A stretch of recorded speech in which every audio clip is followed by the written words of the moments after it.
Mr. Canis Ezirum, the General Manager of the Marina Hotel. You're welcome. Thank you, Leora. Nice having you. These are our housemates for the maiden edition of the presidential reality TV show, and we are glad to have you. Thank you. All right, I guess you have one or two to tell and wish them as well. Good evening, housemates. It's been an exhilarating time with you guys. These few moments I stayed there to listen to ideas and very good presentations. Please, Group A. I wish I could stay for Group B, but already what I've seen with Group A gives me very, high hopes that we are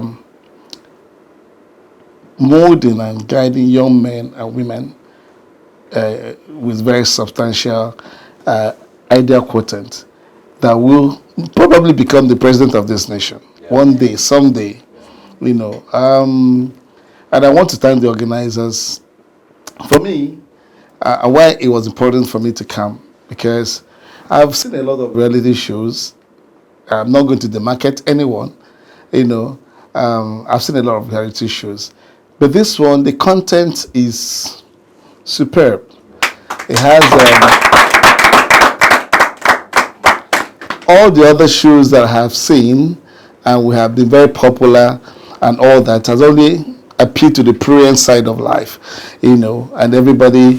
And sometimes the moral quotient is so low, and of course the same parents stopping their children from watching. You see all the backlash from the social. But this one is something unique, out of the box, where young people are being groomed, to think about their country and prefer solutions. I just started here. We just did a little section, I'm sorry, I wish I was on the tourism day, because that would have been my field, very big but oil and gas affects all of us, because that's the mainstay of the economy, and it's not something to be toyed with. And Nigeria has been very abysmal in the management of oil and gas.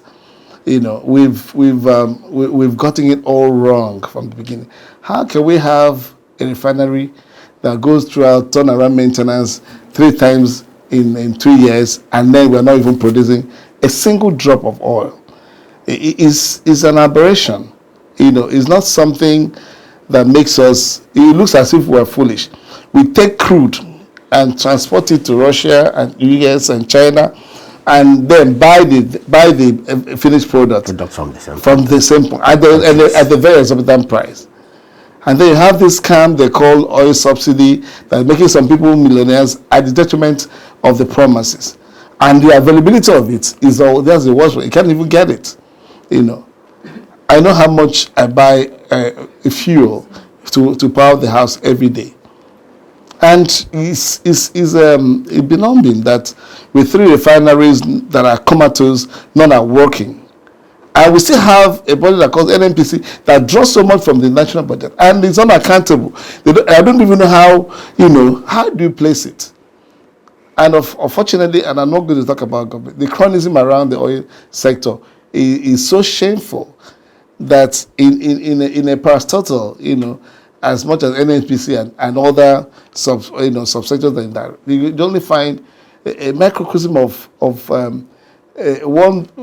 Okay, I don't want to get that. It's controversial, but the bias is there, and it's glaring. And these young ones are watching it.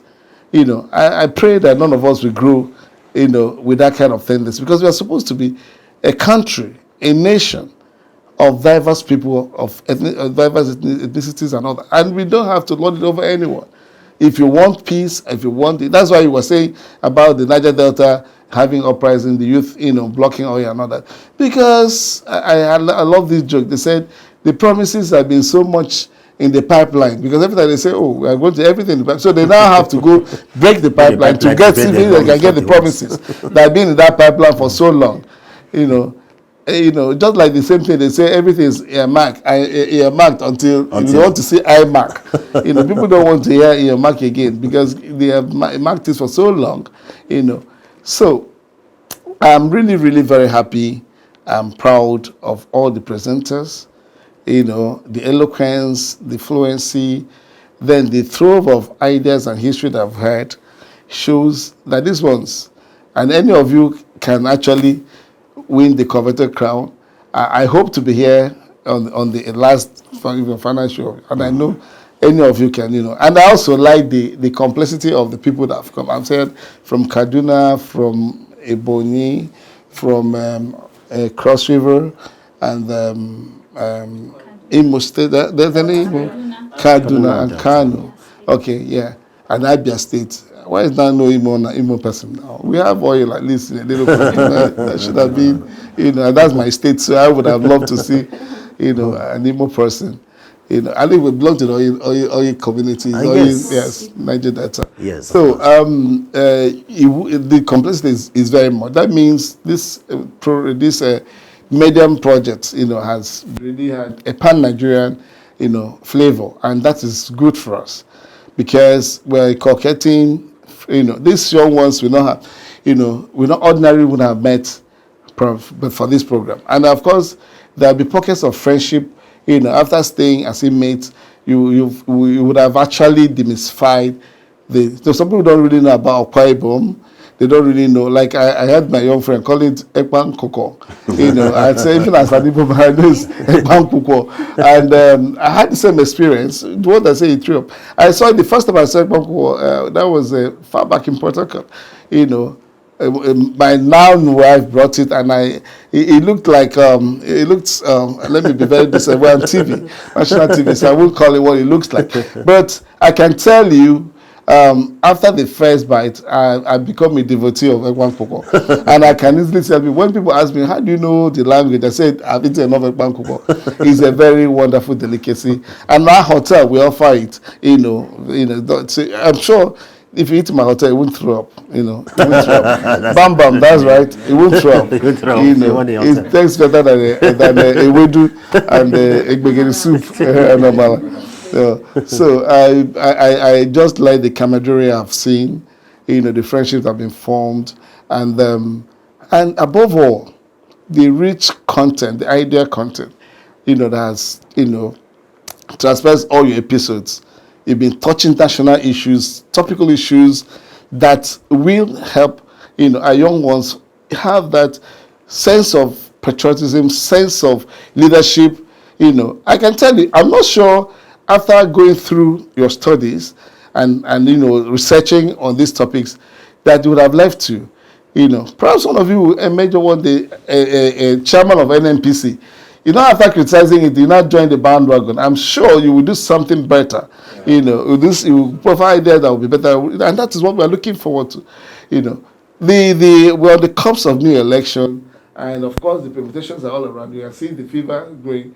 But unfortunately, some of the young ones like you are not thinking about making the right choice. Some of them are not even thinking about voting. They're thinking about the largesse that will come from politicians. And that's a tragedy. That's what we kept us this way, but I like what is going on. I've seen a lot of young passion being shown by young people trying to take back their country and make the necessary change. We're not here to play politics, so we'll be very careful. We're skirting, around it, so that we won't be culpable of trying to promote any particular party. So I'm happy. I'm glad, to be associated with this wonderful brand. Brought in something, novel, something that is not ordinary, and something I know that has a future. Because after your brilliant performance, by next year's video, a lot of young people want to be on this podium. Yes. And you are also going to be mentors and pioneers of this wonderful, creative and very, very timely, reality show. For me, this is really the reality, because you're talking about realities of existence in Nigeria. Not the reality show of how much you dance, how much you can speak foul language, how much crowd that you can get from voting and all that.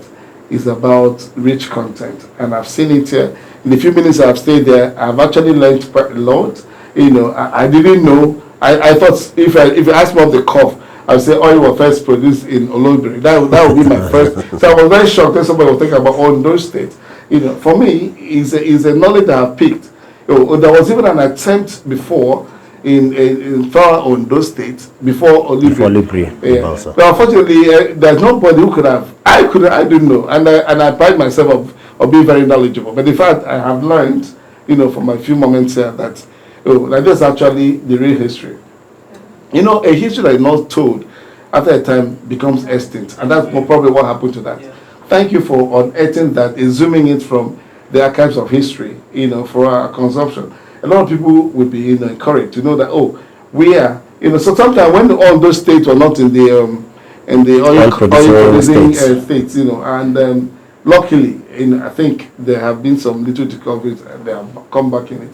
Imagine having the first strike at it and then you're not part of it, so it's just a wonderful time with you people. I wish I had all the time to stay, and I think I will come again, whether invited or not, just to sit there at one corner and watch these young ones make, a mismeet of what the youth have been done as idle, as important, as of no content. These ones are offering something to the society. Your brilliance, your shape, your presentation, as well. And G and Co. I really want to say kudos.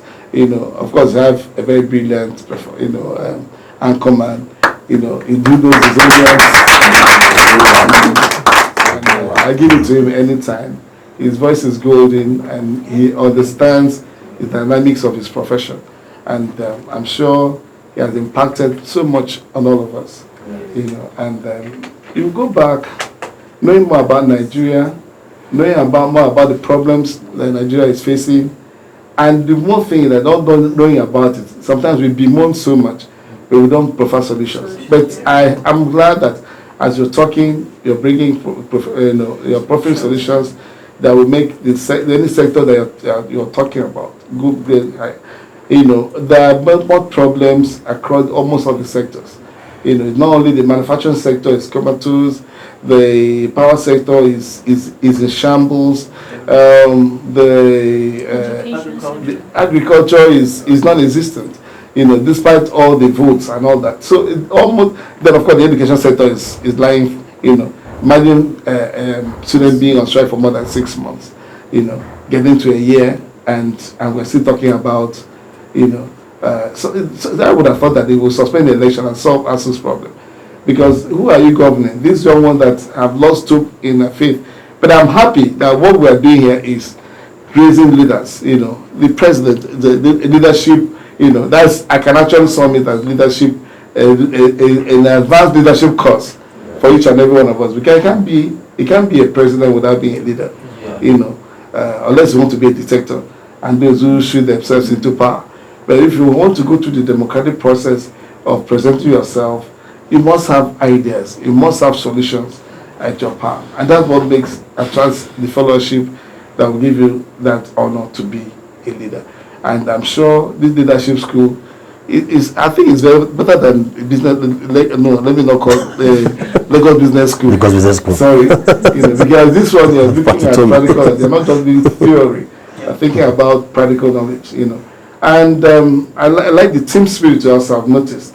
Everyone has a segment to present. Nobody's hogging all the high, all the clay lights. Everybody has a part, and infusing all these parts, you now have a wholesome presentation. Thank you so much for treating me. Thank you so much for giving me a wonderful time. This is one of the best afternoons I've spent.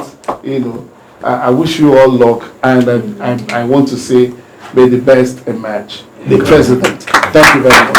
Thank you, Mr. Kanis. And also thank you for the gym session the housemate had. And it's a courtesy of him. That's. I hope you know he's the general manager of the hotel that you went on Saturday, and I won't be surprised he will invite you people again over there before then. Like of which you communicate. I will host 2 people at the end of the event, so that you go back with good memories.